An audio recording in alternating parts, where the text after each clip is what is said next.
नमस्कार, मी श्रीरंग खरे. एनडीटीव्ही मराठीमध्ये आपल्या सगळ्यांचं स्वागत आहे. एनडीटीव्हीच्या स्टुडिओमध्ये आज आम्ही आमंत्रित केलेले आहे संजय शिरसाट यांना. राज्यापुढे, त्यांच्या पक्षापुढे आणि त्यांच्या पुढे अनेक प्रश्न आहेत. त्या प्रश्नांची उत्तरं आपण त्यांच्याकडनं जाणून घेण्याचा प्रयत्न करणार आहोत. संजयजी, तुमचं स्टुडिओमध्ये स्वागत आहे. नमस्कार. सगळ्यात पहिला प्रश्न जो सगळ्यांच्या मनात पडलेला असतो की संजय शिरसाट आणि वाद हे एक समीकरण जुळलेलं आहे. वाद हा तुमच्यासाठी सावलीसारखा बनून चालतो, हे खरं आहे का?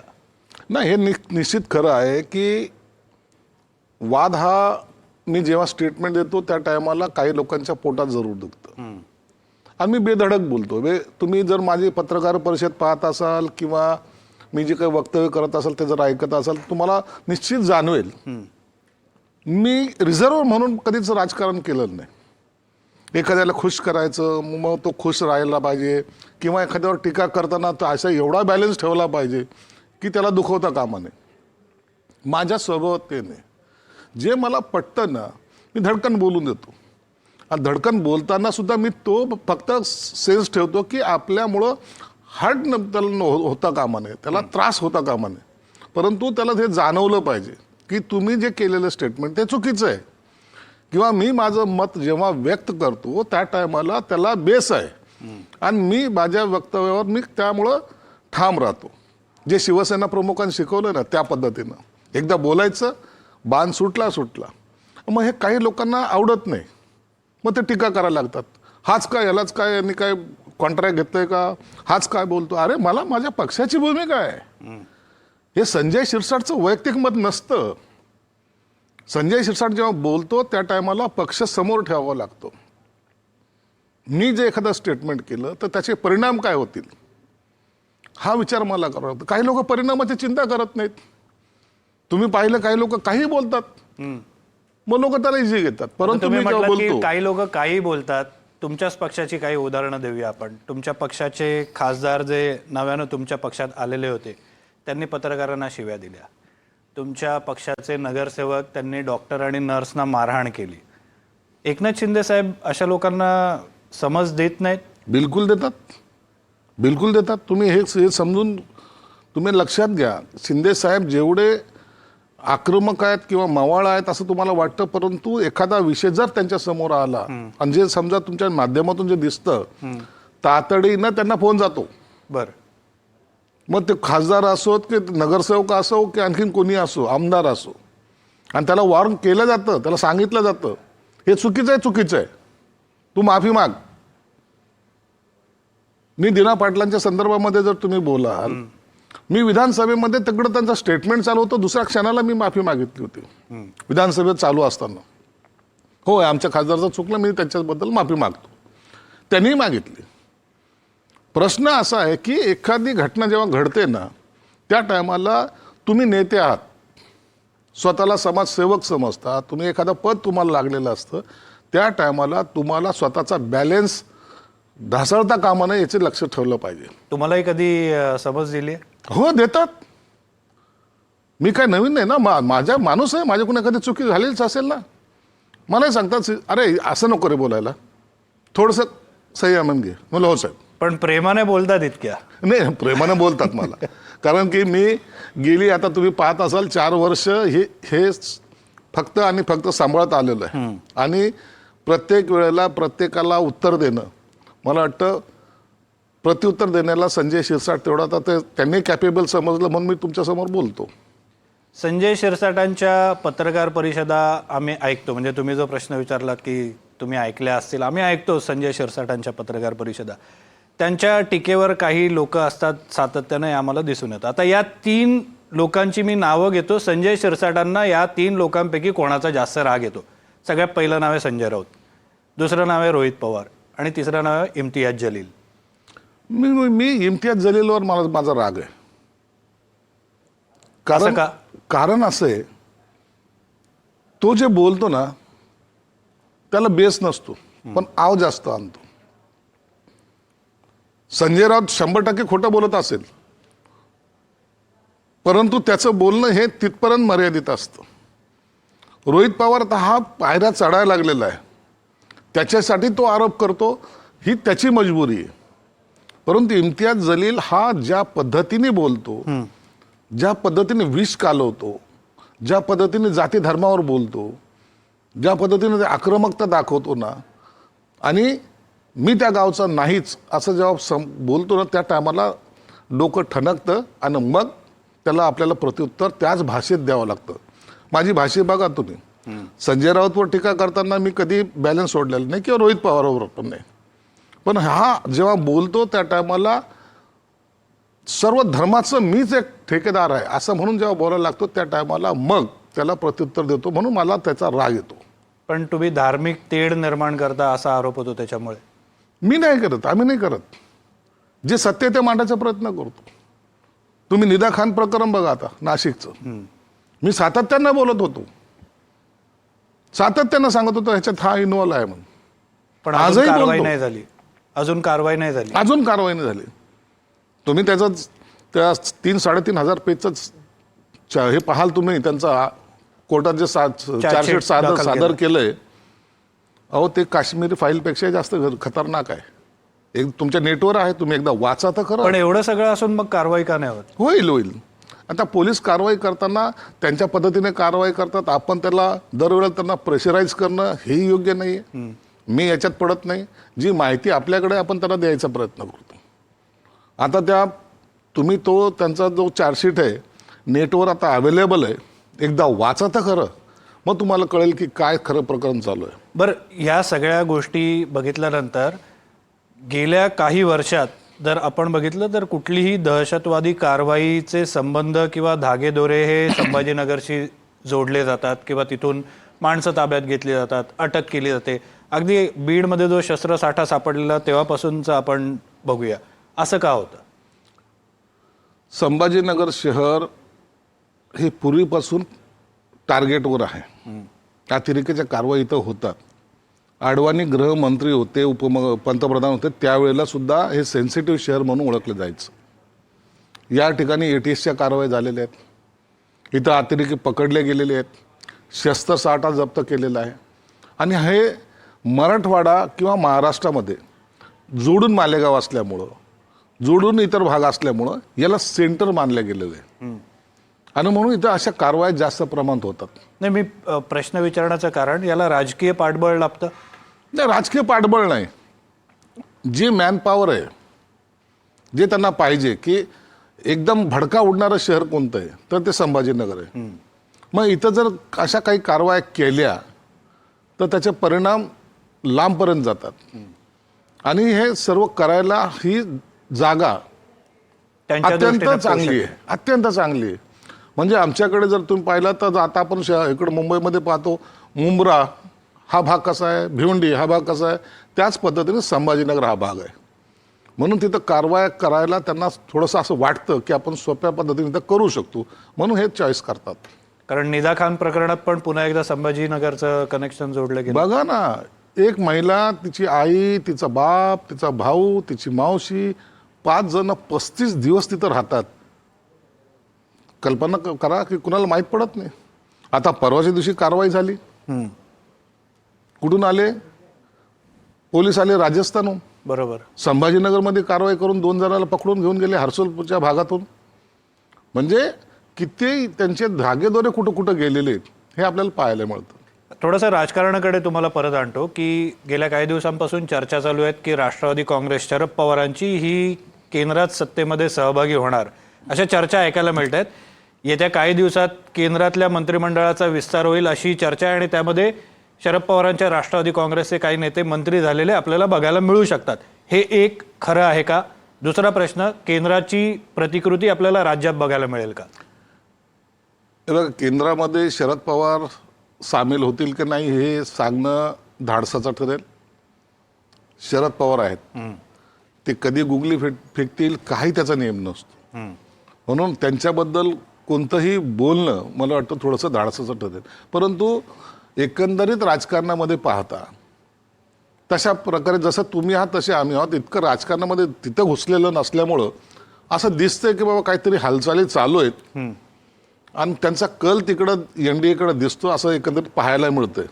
परंतु नक्की कधी काय होईल, कारण की मी मागेही पाहिलं होतं उठावाच्या टायमाला, आम्ही जेव्हा उठाव केला होता 22ला, त्या टायमाला सुद्धा असेच वारे वाहत होते मग सकाळचे शपथविधी आपण पाहिलेला आहे.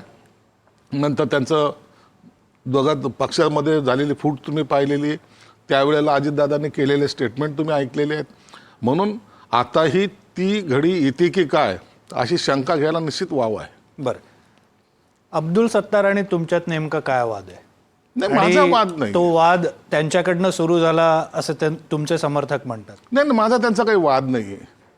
मी वैयक्तिक कुणाची दुश्मनी ठेवत नाही. वैयक्तिक वाद माझा नसतो. मला एखादी गोष्ट आवडली नाही तर मी फक्त माझं असं आहे की मी मनात ठेवत नाही, पटकन बोलून देतो आणि मग त्याची बातमी होते. तुमच्याशी माझं जमत नाही तर मी का मनात ठेवू, मी का बोलू नये, का भांडू नये? आणि मग सत्तारांशी तुमचं जमत नाही? नाही, एखाद्या गोष्टीवर नाही जमलं तर मी बोलतो ना. अहो, माझं अनेक वेळेला आमच्या पक्षाच्या अंतर्गत लोकांशी सुद्धा कधी कधी जमत नाही, मी त्यांनाही बोलतो ना, बाबा असं नाही, असं आहे, असं नाही, असं नाही, आणि ऐकूनही घेतो. त्यांनी बोललेलं ऐकूनही घ्यावं लागतं ना, की आपलीच बाजू खरी आहे हे मी बोलत नाही. माझं चुकतही असेल ना, मग तुम्ही मला समजून सांगा. मग जेव्हा एकमेकाचा संवाद होतो त्या टायमाला या सगळ्या गोष्टी आपण बाजूला सारायच्या असतात. म्हणून आता सत्तारबद्दलचा माझा वाद तर आता राहिलेला नाही. म्हणून थोडंसं आता त्याला साईड ट्रॅक केलेलं आहे आणि आम्ही एकत्रितपणे काम करतोय. मंत्रीपद गेल्याची त्यांना कुठेतरी सल बोचते? नाही नाही, असं नसतं. मंत्रीपद हे काय कायमचं असतं का? सत्तार मंत्री होते, भुमरे मंत्री होते, मी मंत्री आहे, हे सगळं बदलत जाणार आहे ना. कमी कायमस्वरूपी थोडी मंत्री राहणार आहे. सल अशी नाही आहे. जोपर्यंत तुम्हाला तुमच्याकडं सत्ता आहे किंवा तुम्हाला त्या खुर्चीवर बसवलं गेले तोपर्यंत काम करा. हे कधीही असं गृहीत धरू नका की तुम्ही कायमस्वरूपी त्या खुर्चीवर असणार आहे. आता कालचे मुख्यमंत्री उपमुख्यमंत्री झाले, जे उपमुख्यमंत्री होते मंत्री झाले. हा राजकारणातला बदल हा आपण ॲक्सेप्ट केला पाहिजे. उपमुख्यमंत्री परत मुख्यमंत्री होतील का? आता ते भविष्यात काही होऊ शकतं ना. ह्या ज्या घडामोडी आहेत ना, या घडामोडी मध्ये काही घडू शकतं. आता राजकारणामध्ये ठोसपणे आता काहीच सांगू शकत नाही. हे होईल, हे होणारच नाही असं नाही. हे पण होऊ शकतं आणि हे पण होऊ शकतं. असं दोन्ही बाजू बॅलन्स धरूनच चालवावं लागतात. पण तुमच्या पक्षातल्या बऱ्याच नेत्यांची विधानं आहेत की एकनाथ शिंदे यांनी पुन्हा मुख्यमंत्री व्हावं, तसे प्रयत्न देखील चाललेले दिसत आहेत. याचा एक भाग म्हणून ऑपरेशन टायगर होतं. ऑपरेशन टायगर हा वेगळा विषय आहे. तो पक्ष आता अत्यंत त्याची दुरावस्था आहे. का आहेत, कशामुळं आहे, त्याच्यामध्ये कोण कोण सहभागी आहेत हे तुम्ही सुद्धा जाणतात. म्हणून ज्या पक्षामध्ये भवितव्य दिसत नाही त्यावेळेला असे लोक बाहेर पडतात. आणि बाहेर पडलं का मग ते ऑपरेशन टायगर तुम्ही त्यांना नाव द्या, किंवा आणखीन यांच्या भाषेमध्ये काही गद्दार म्हणून नाव द्या, काहीतरी पैसे विकले गेले म्हणून नाव द्या. परंतु राजकीय पक्षाचा नेता एखादा खासदार असेल, खासदाराबद्दल तुम्ही काही ऑब्जेक्शन लावू शकता. एखादा पदाधिकारी तुमचा सोडून का जातो त्याच्यावर तुमचं काय मत आहे? एखादा जिल्हा प्रमुख का सोडतो तुम्हाला? एखादा माजी नगरसेवक तुम्हाला का सोडतो? एखादा शिवसैनिक तुम्हाला का सोडतो? याचे बी तर काही कारणं असतील की नाही? बरं, किती पार्टी याचे बाकी आहेत अजून? भरपूर येतील आता, भरपूर येतील. तर जेव्हा जिथं अस्तित्वच नाही आहे किंवा भविष्य दिसत नाही, राजकारणामध्ये लोक अनेक वर्ष टाकतात हो, आणि त्यांना अस्तित्व जेव्हा दिसत नाही त्या टायमाला माणूस तो पार्टी बदलायचा प्रयत्न जरूर करतो. परंतु एक निश्चित आहे, तो शिवसैनिक बदलताना शिवसेनेतच जातो, इतर पक्षात जाताना तुम्हाला दिसणार नाही. म्हणून हे चांगली बाजू एकच आहे की जी भूमिका शिवसेना प्रमुखाची होती ती त्यांनी आजही सोडायची त्याची मानसिकता नाही आहे. बरं, या सगळ्या घडामोडींनंतर उद्धव ठाकरे आणि आदित्य ठाकरेंबद्दल तुमचं काय मत आहे आता? त्यांचं आताही माझ्या दृष्टिकोनातून, मला आता 43 वर्ष झालेली आहेत. मी हे गेली शिवसेनेतच राजकारणाला सुरुवात केली. आता आजही मला असं वाटतं की त्यांनी त्यांची जी बाजू आहे ती चांगल्या पद्धतीने ना कधी जनतेसमोर येऊ दिली, आणली, आणि असलेल्या त्यांच्या जे काही रोजच्या ज्या ॲक्टिव्हिटीज आहेत त्याच्यात कुठेही फरक जाणवत नाही. म्हणून गेले ते गेले, जाऊ द्या असे ते म्हणतात. अहो, एवढे मोठे शिवसेना प्रमुख परत फिरायला चिमण्यानं म्हणलेच ना एक दिवस. परंतु यांना गम न पस्तावा अशा धुंदीमध्ये आजही ते आहेत, आणि ते मला वाटतं पक्षासाठी योग्य नाही. हे माझं वैयक्तिक मत आहे. त्यांना ते योग्य वाटत असेल तर त्यांनी करावं, पक्ष त्यांचा आहे, त्यांनी काय निर्णय घ्यायचा तो त्यांचा भाग आहे. 2029ला त्यांचं काय भविष्य असेल त्यांच्या शिवसेनेचं? आजच्या घडीला तर काही दिसत नाही.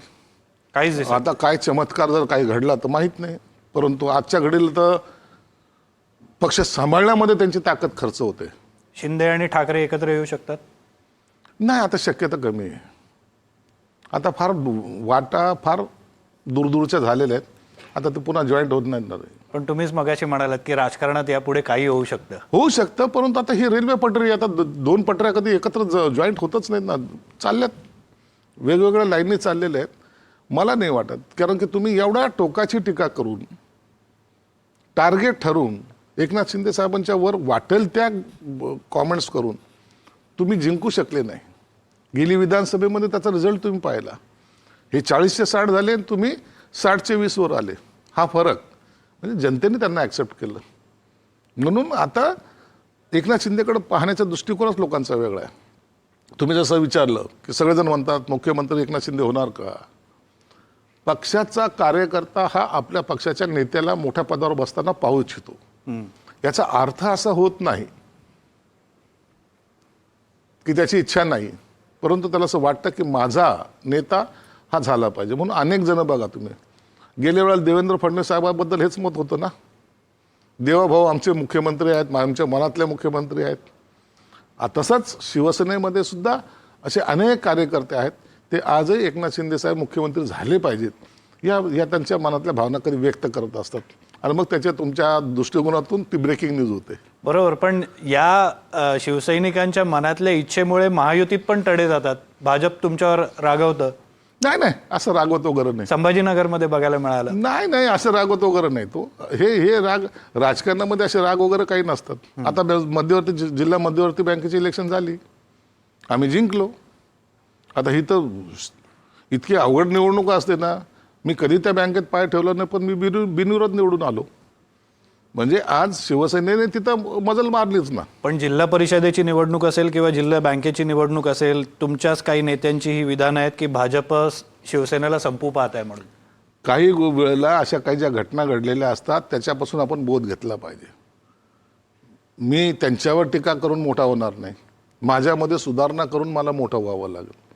म्हणून आम्ही भाजपने काय केलं यापेक्षा भाजपने काय करू नये आणि त्याचं आपण उत्तर द्यायला कसं समर्थपणे उभं राहिलं पाहिजे, हा प्रयत्न आपण केला पाहिजे. अंबादास दानवे कधी येत आहेत तुमच्या पक्षात? चर्चा तर तशी बरीच जोरात चालू आहे. नाही, अंबादास दानवे तसा नाही आहे. तर अंबादास दानवे आता MLC त्याला आत्ताच मिळालेली आहे. तो पक्षात राहील. इतक्या लवकर तो आता पक्ष सोडणार नाही. इतक्या लवकर सोडणार नाही, सोडणार नाही आता. पण येतील कधीतरी. आता काही सांगता येत नाही ना.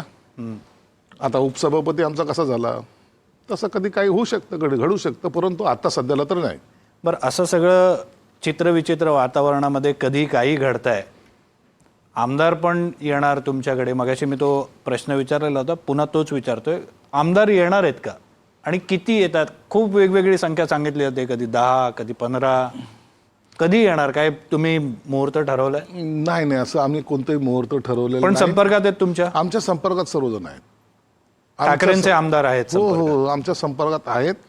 आमचं त्यांच्याशी बोलणंही चालतं, सर्व चालतं. परंतु असे राजकीय गणित किंवा असं एखादं ऑपरेशन ज्याला तुम्ही टायगर म्हणता, असं जर काही करायचं असेल ना, तर असं इझिली नाही होत.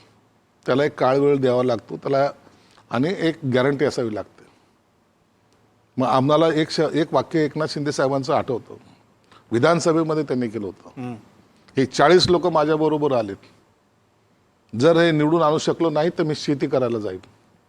आणि ती ताकद त्यांनी लावली आणि 40चे 60 करून दाखवले. तर हा इम्पॅक्ट जो आहे तो प्रत्येकाच्या मनावर गेला. आता 6 खासदार आलेले आहेत, 7 आणि 6 झाले 13. हे निवडून आणायची जबाबदारी एकनाथ शिंदे साहेबाची, आणि त्या पद्धतीने त्यांनी आजपासूनच कामाला सुरुवात केलेली आहे. माझ्या भरोश्यावर जो माणूस येईल त्याचं राजकीय आयुष्य कधीच खतम नाही झालं पाहिजे. तुम्ही पहा, भावना गवळी त्यांना पुन्हा विधान परिषदेवर आणलं, हेमंत पाटील विधान परिषदेवर आणलं, आणखीन तुमाने विधान परिषदेवर आणलं. सोडत नाही माणसाला. नीलमताई गोरे विधान परिषदेवर, कायंदे पुन्हा विधान परिषदेवर आणलं. घ्यायचं, वापरायचं आणि सोडायचं ही नीती आमच्याकडं नाही. कार्यकर्ता सांभाळलं हे एकनाथ शिंदे साहेबाची त्याला सवय म्हणा किंवा त्यांचं ते ध्येय म्हणा, परंतु ते एकदा आला तर त्याला त्याचं भलं केल्याशिवाय ते सोडत नाही. शेवटचा प्रश्न की मराठवाड्यामधली स्थिती सध्या गंभीर आहे. पाऊस नाही आहे, दुबार पेरणीचं संकट आलेलं आहे, बोगस बियाण्यांचा प्रश्न आहे. कॅबिनेटमध्ये देखील या संदर्भात चर्चा झाली. काय नेमकं उपाययोजना सरकारतर्फे तुमच्या पक्षातर्फे केल्या जाणार? बघा, आता हे नैसर्गिक आपत्ती फार गंभीर प्रश्न आहे. आता आणखीन 8 दिवस जर पाऊस पडला नाही, आजच आम्ही कॅबिनेटमध्ये पाहिलं तुरळक पावसाची शक्यता, तेही 23 तारखेनंतर. म्हणजे आज 14 तारीख आहे, 23 तारखेपर्यंत तुरळक पावसाची शक्यता. आज त्याच्यामुळं शेतकऱ्याचा सगळा बॅलन्स गेलेला आहे. म्हणजे मानसिक बॅलन्सही गेलेला आहे, आर्थिक बॅलन्सही संपलेला आहे आणि त्याच्यामुळं शेतकरी सगळ्यात जास्त अडचणीत येणार आहे. आम्ही सरकारला हीच विनंती केली की कधी पाऊस अतिवृष्टीमध्ये नुकसान होतं त्याला आपण भरपाई देतोच आहे, परंतु हा जर दुष्काळ जर आमच्याकडे जर वाढला, टक्केवारी बघा इतकी कमी झालेली पावसाचं प्रमाण सुद्धा. आज आमच्या धरणामध्ये धरणामध्ये पाणी हे 22 TMC आहे. ते पुरणारच नाही आम्हाला ते. म्हणून आता ह्या दुष्काळाला कसा फेस करायचं यासाठी आम्ही मुख्यमंत्री साहेबांना सुद्धा सांगितलं, त्याची उपाययोजना ही आजपासून करा आणि आजपासूनच आपण ह्या दुष्काळाला समोर जायचं आहे, त्यासाठी प्रयत्न आपण केले पाहिजे. ते आम्ही करतोय. निश्चित सांगेल की मराठवाड्यातला शेतकरी असेल का विदर्भातली काही चांगली स्थिती नाही आहे, तिथेही सुद्धा आपलं सरकार आपल्या पद्धतीने पूर्ण प्रयत्न करेल आणि त्यांना शेतकऱ्याला वाऱ्यावर सोडणार नाही. धन्यवाद संजयजी, तुम्ही स्टुडिओमध्ये आलात, मनमोकळेपणाने बातचीत केली त्याबद्दल. तुम्ही पाहत राहा NDTV मराठी.